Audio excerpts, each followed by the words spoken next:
12 जुलाई की तारीख ओडिशा का बालासोर जिला, नाम है फकीर मोहन कॉलेज। एक वीडियो सामने आता है जिसमें वो लड़की खुद को आग लगा लेती है। 2 दिन बाद यानी 14 जुलाई की रोज उस लड़की की मौत हो जाती है। आरोप ये था कि वो लड़की कह रही थी कि हमारे असिस्टेंट प्रोफेसर साहब मुझसे फेवर मांग रहे हैं। द लल्लन टॉप फिलहाल ओडिशा के बालासोर जिले में मौजूद है। हम आपको दिखाएंगे उसका कमरा। यहाँ पर वो रहती थी अपनी एक और सहयोगी के साथ। सामान बिखरा हुआ है। ये दिखाती है, ये तस्वीरें दिखाती हैं कि वो मानसिक रूप से कितना परेशान हो चुकी थी। 12 जुलाई की तारीख ओडिशा का बालासोर जिला, एक लड़की अपने कॉलेज पहुंचती है। नाम है फकीर मोहन कॉलेज। वहां पहुंचने के बाद वो अपने प्रिंसिपल के रूम में दाखिल होती है। कुछ बातचीत होती है, ऐसा लोग बताते हैं। और उस बातचीत के बाद क्या कुछ होता है वो भी आपको बता दूं कि उस बातचीत के बाद एक वीडियो सामने आता है जिसमें वो लड़की खुद को आग लगा लेती है, खुद की जान देने की कोशिश करती है। वो लड़की इस पूरे अग्निकांड में तकरीबन 95% तक जल जाती है। उसे अस्पताल ले जाया जाता है। 2 दिन बाद यानी 14 जुलाई की रोज़ उस लड़की की मौत हो जाती है। लेकिन उस लड़की के गंभीर आरोप थे। उस लड़की का आरोप था अपने हेड ऑफ डिपार्टमेंट पर, जो असिस्टेंट प्रोफेसर हैं।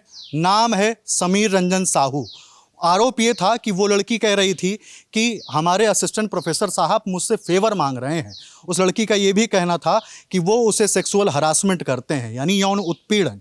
उसके अलावा उस लड़की का ये भी कहना था कि उसे मानसिक रूप से प्रताड़ित किया जा रहा है, परेशान किया जा रहा है। 30 जून की रोज़ वो लड़की अपने कॉलेज पहुंचती है। कॉलेज पहुंचने के बाद प्रिंसिपल के पास पहुंचती है। उस लड़की के कई साथी भी वहाँ मौजूद होते हैं, जिसके बाद वो शिकायत दर्ज कराती है अपने उसी असिस्टेंट प्रोफेसर के खिलाफ। कहती है कि मेरे साथ ऐसा कुछ हो रहा है। फिर जो प्रिंसिपल साहब हैं दिलीप घोष साहब, वो पूरे मामले की जांच के लिए निर्देश दे देते हैं।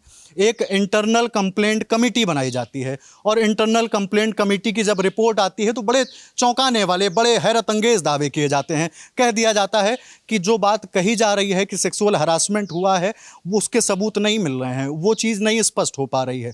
लड़की इसी बात से परेशान रहती है और जब लड़की इसी बात से परेशान होती है वो तमाम रिपोर्ट देखती है और उसके पिता का दावा है कि इस बायस्ड रिपोर्ट की वजह से उस लड़की ने ऐसा कदम उठा लिया, आत्मदाह कर लिया। और द लल्लन टॉप फिलहाल ओडिशा के बालासोर ज़िले में मौजूद है।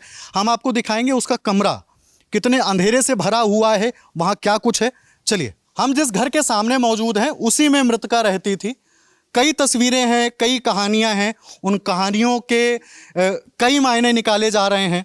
बताया ये भी जाता है कि उस लड़की ने 28 जून की रोज़ अपने कुछ साथियों को कुछ बताया था कि असिस्टेंट प्रोफेसर किस तरीके से उसे परेशान कर रहा है। इसके अलावा उसके पिता ने उस असिस्टेंट प्रोफेसर को एक जिम्मा सौंपा था। कहा था कि मेरी बेटी का ख्याल रखना, अगर वो परेशान हो तो मुझे बताना।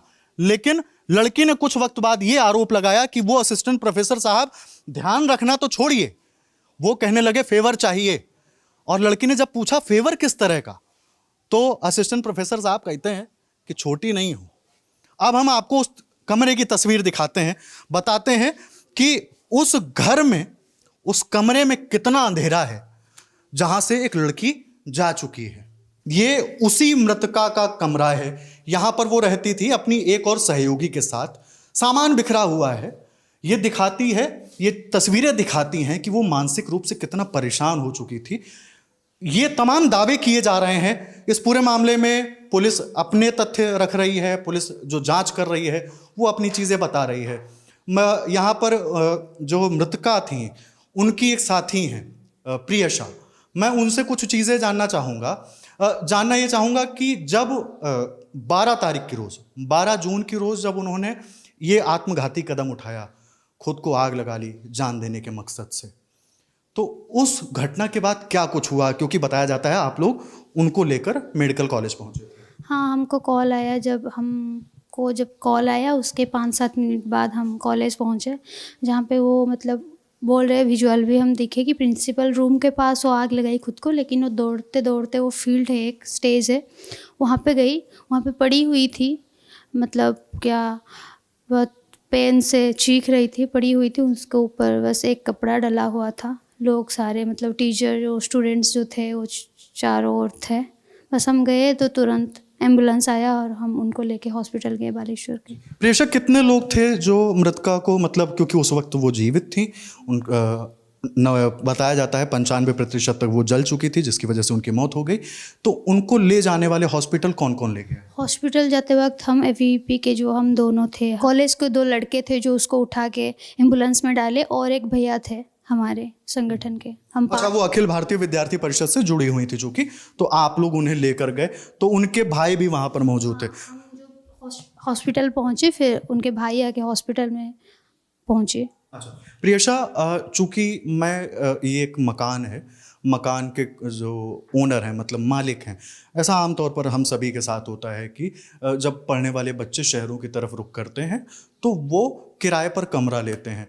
तो ये एक व्यक्ति का घर है, तो हमने उनसे अनुरोध किया कि वो हमें उसका घर, उनका मतलब उनका कमरा दिखाएं। तो उन्होंने बहुत डरते हुए, बहुत सकुचाते हुए ये कमरा खोला। उन्होंने कहा कि कहीं पुलिस उन्हें परेशान तो नहीं करेगी, कहीं उनकी और मुश्किलें तो नहीं बढ़ जाएंगी। लेकिन कुछ चीज़ें उन्होंने उड़िया भाषा में बताई हैं, जिसमें मतलब क्योंकि हम सीखने की कोशिश कर रहे हैं, हम आप सभी से सुन रहे हैं, लेकिन हम उसमें सहज नहीं है। तो उन्होंने क्या कुछ बताया? हम उनसे पूछे कि आप कितना जानते हैं। वो यही बोली कि 1 महीने पहले ही, मतलब कुछ दिन पहले ही वो आई थी, फिर बीच में चली गई थी। मम्मी का तबीयत ख़राब था, फिर उनको भी फीवर थी। वो इतना बस जानते हैं कि 2 दिन पहले, मतलब जब ये घटना हुआ उसके 2 दिन पहले ही वो आई थी हॉस्टल में, मतलब रूम पे रुकने के लिए। तबीयत ठीक नहीं था उसका, और उनको बस ये पता है कि उनको एग्ज़ाम देने नहीं दे रहे थे एचओडी जो भी थे, और बस वो उस दिन एग्ज़ाम देने गई थी। और 1:30 बजे, शाम के 1:30 बजे ये सब हुआ। लेकिन उनके रूममेट जो है जिनके साथ वो रह रही थी, उनसे पता चला शाम के 7 साढ़े 7 बजे। हाँ, दोपहर के 1:30 बजे ये घटना घटित हुई, तकरीबन दोपहर के 1:30 बजे। और ये जो लैंडलॉर्ड हैं उनके मुताबिक उन्हें शाम को 7 से साढ़े 7 बजे इस घटना का पता चला कि ऐसा कुछ हो चुका है। इस कमरे से तमाम कहानियाँ निकल कर सामने आ रही हैं, इस घर से तमाम कहानियाँ निकल कर सामने आ रही हैं। द ललन टॉप उसे आपके बीच रख रहा है। इन तमाम रिपोर्ट्स पर आपका क्या कहना है, कमेंट बॉक्स में ज़रूर बताइए। कैमरे के पीछे है मेरे साथी आलिश। शुक्रिया।